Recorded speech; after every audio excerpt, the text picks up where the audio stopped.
Hope you're all doing great. Tonight I am going to review The Archer by Paulo Coelho.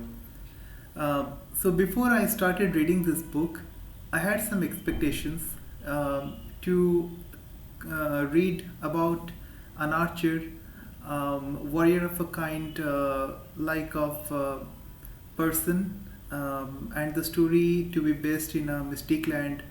But what I get is a series of a collection of aphorisms and philosophies, which is so typical about the author. So, unlike his previous works, The Alchemist or The Pilgrimage or The Witch of Portobello, which I love those. This book is something which I have not expected, but I'm quite sure that I'll be revisiting the book not just once but many times because the philosophy and the words, they have such power that can be useful and can affect my life at one point or the other. So what we have here is a very short story. The book is actually very short and is one of the shortest books the author has wrote uh, so far in his career, writing journey. So the book is quite simple. We have a protagonist who is named Tetsuya. He is a carpenter, an obscure carpenter in a village. But in his past, he used to be a master archer, and one of a one person from somewhere from some city comes to him, and he tells him that to showcase his skills. So basically, the book starts with a prologue where there is a small boy in a village who knows the protagonist Tetsuya as a mediocre, if not mediocre, as a just an obscure carpenter, like anyone in the village who are pursuing their trades. And he brings the seeker, the archer, aspiring archer to Tetsuya because he was so incredulous that Tetsuya was used to be a famous archer back in his prime days. So from there it starts. The new archer, he challenges him. Not if not explicitly, he actually tells him that I plead you to showcase your skills. And what he did is he shot a cherry on the ground 40 feet from his place. So using all the rituals, all the very graceful manner, he manages to do that. So what Tetsuya does, he has his bow, and he does not have a arrow. So he opens his bow from the leather case, goes to a rock crevice. There used to be a rock crevice and a bridge hanging in between, which is dilapidated in condition. So very shaky kind of bridge. He goes to the middle, stands there, and sorts at a target 20 meter from there. And tells that person to emulate what he did. And the person quite obviously could not do that. So what Tetsuya tells him that when you have a when your feet is strong, when you have a strong footing, and when you have an obvious target, then it is quite easy to uh, now make the mark, to take the shot and strike it, to hit the target. But when the condition is shaky, when you don't have a strong footing, when the conditions are not right, and despite that, if you do you hit the target, you achieve your objective, that's where all the difference, that makes all the difference. Actually, contrary to popular beliefs, uh, I mean, only external when external factors are conducive, then a person can achieve his or her target, uh, I mean, that can be done by anyone, but a true master or a true person who has conquered all his emotions, all his, internal feelings, they can do what whenever the condition is also not right. So that's what uh, Tetsuya says to the person. So the person bows before him, gives him a deep bow, and he leaves. But this boy who got that person to him, he stays on, and he pleads Tetsuya to teach him the way of the bow, archery, that is. So Tetsuya goes on narrating him. Actually, he tells that if I will teach you, I can do that in an hour. But what is important is how you practice, because doing a thing over and over again, the thing is, uh, practice makes a man perfect, and here we see that. I mean, it can't be more true than what we see, what we read here. So Tetsuya tells him, the boy, about the importance of allies.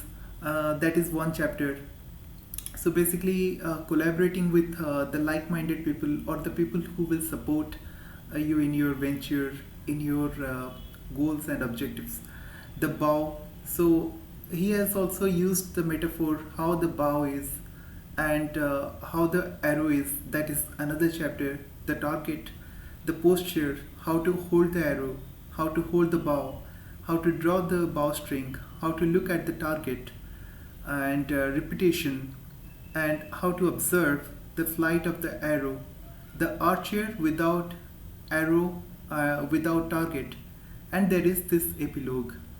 In the epilogue, he tells what he was in his previous days, and why he changed his course. Actually, he did not leave archery. He he in fact he has this bow, but he wanted to work with wood, and his master, Tetsuya's master, tells him that whatever you do it in a you do that what you love, because when he started getting the name and fame, he started to take wrong course.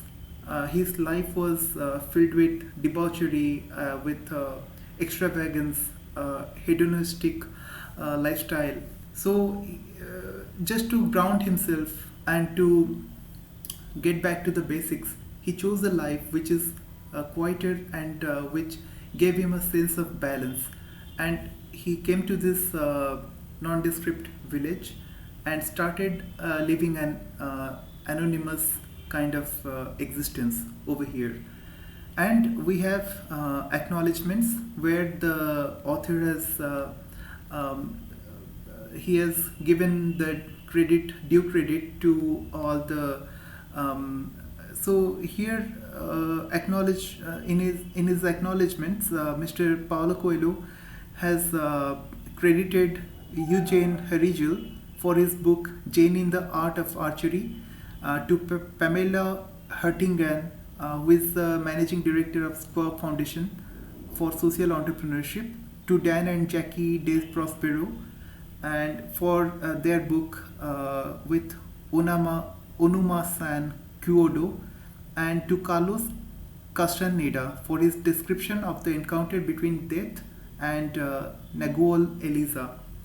So he has also described Death and his story behind it. I mean, the archers. And in fact, Mr. Paulo Coelho has also a similar experience where he was told by a doctor that he had some few days to live, but somehow, I mean, fortunately, he manages to, you know, to to avoid death. So yeah, this is all about the book. So what's great about this book is it is so insightful. I mean, I although I have not absorbed all the teachings, all the philosophies in the book, I'm sure that when the time is right, whenever I need it, I will get back to this and will start absorbing the philosophies.